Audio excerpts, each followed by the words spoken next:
शिवमय हो गया, शंकर का हो गया। क्या है ऐसा? परखोगे तब जानोगे। जानो महाराज, शिव पुराण कह रहे भगवान शंकर के ऊपर घृत की मूलता का वर्णन किया। केदारेश्वर एक वर्णन बड़ा सुंदर आता है महाराज,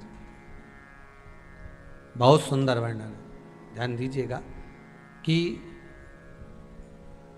घर में भी प्रयास करा करें, प्रयास करिएगा।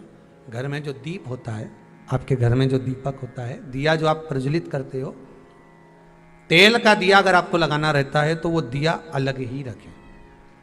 घृत का दिया अगर आपको लगाना है तो वो अलग ही रखें। घृत के दिए में तेल का दीप नहीं लगाना चाहिए और तेल के दीप में घृत का दीप नहीं लगाना चाहिए। कई लोग कहते हैं, कई लोगों का एक प्रसंग रहता है, महाराज जी गुरुदेव हमारा इतना सा कहना है कि हम मंदिर जाते हैं, रोज दिया लगाने जाते हैं, हम भगवान को रोज दिया लगाते हैं, पर एक बात समझ में नहीं आती, हमारे सालों निकल गए दिया लगाते लगाते, उसके बाद भी मैं दुखी क्यों, भगवान ने मेरे क्यों नहीं सुनी। जब उस चोर को भगवान ने कुबेर बना दिया, केवल उसका कपड़ा जलाया, और मैंने इतने सालों से दिया लगाया, क्या भगवान मेरी नहीं सुन रहा? कारण हो सकता है तुम डब्बी तो घी की लेकर गई हो, बत्ती भी घी की लेकर गई हो, पर मंदिर में जो दिया पड़ा था जिसमें तुम बत्ती जला कर आई हो सकता है वो तेल की हो सकती है। कहीं ना कहीं हमारी गलती हो रही है, भगवान की तरफ से कोई गलती नहीं। भगवान तो हाला हजूर बैठा है तुम्हारा भंडार भरने के लिए, पर गलती हम करते हैं कि हम दिया नहीं ले जाते। हम तो मंदिर का दिया उठाया, अब वो घी का था कि तेल का था, अपन ने तो बत्ती लगा दी, नचित करा। पर पहले की माताएं कितनी चतुर होती थी, आटे का दिया लगाती थी कि वो दिया नया बनाओ, जरा सा आटा उसना है, रोटी बनी रही है, उसमें से दिया निकाला, लगा दिया। नहीं लगाना, दीप नहीं है। अगर आपको लगता है कि ये तेल का घी का दिया अलग होना चाहिए, इसलिए पहले मंदिरों के अंदर घृत दिया लिखा जाता था, घी का दिया, घी का दिया। आप कभी महेश्वर जाइए, महेश्वर में नर्मदा जी के घाट पर शिव मंदिर में जो दिए जलते हैं वहां लिखा रहता है ये घृत का दिया, तेल का दिया, वहां लिखा और दिए ही जलते हैं वहां 108। ये घृत का है, ये तेल का है।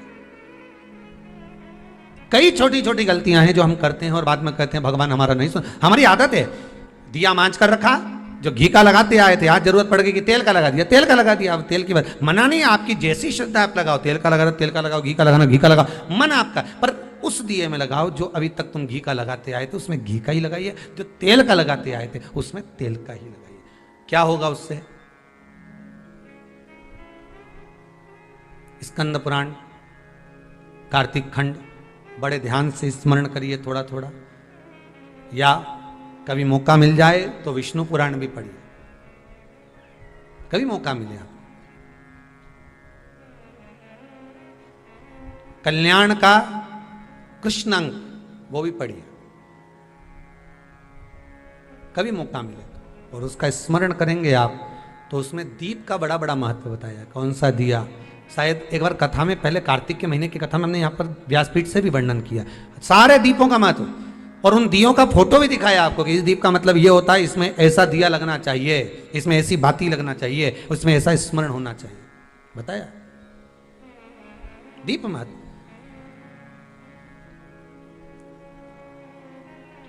शिव का स्मरण करते हुए, शंकर का अनुमोदन करते हुए, घृत का दीप जब आप लगाएं, भगवान की साक्षी में जब आप दीप रखें तो आपके भीतर भगवान को पाने की एक ललकता, एक उत्सुकता होना,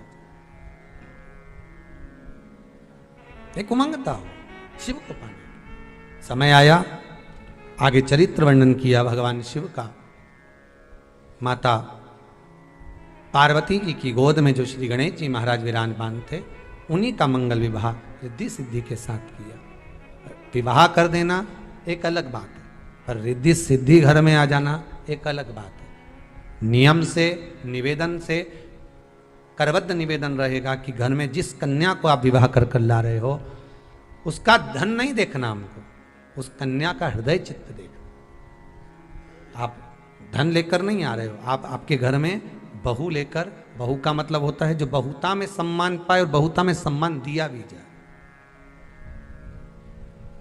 घर में जब प्रवेश करे तो हमको धन दूसरे का नहीं चाहिए, हमारी बहू का पांव घर में ऐसा पड़े, संपदा उसके आनंद में बढ़े। बस ये भाव रखकर हमें भीतर, भगवान गणेश जी महाराज का विवाह करा, रिद्धि सिद्धि आई, और रिद्धि सिद्धि आना कोई साधारण बात नहीं, सहज बात नहीं।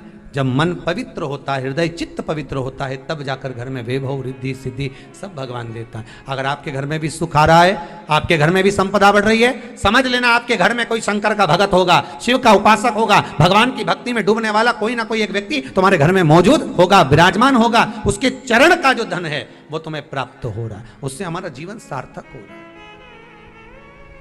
इस बात का अभिमान ना करें कि आप कर रहे हो, आप नहीं, शिव करा रहा है, शिव करने वाला है, शंकर करा रहा है। पांचों जजमानों को बहुत बहुत साधुवाद देते हैं। आज छठे दिवस की कथा यहाँ विराम ले रही है। कल कथा का 7वां दिन रहे।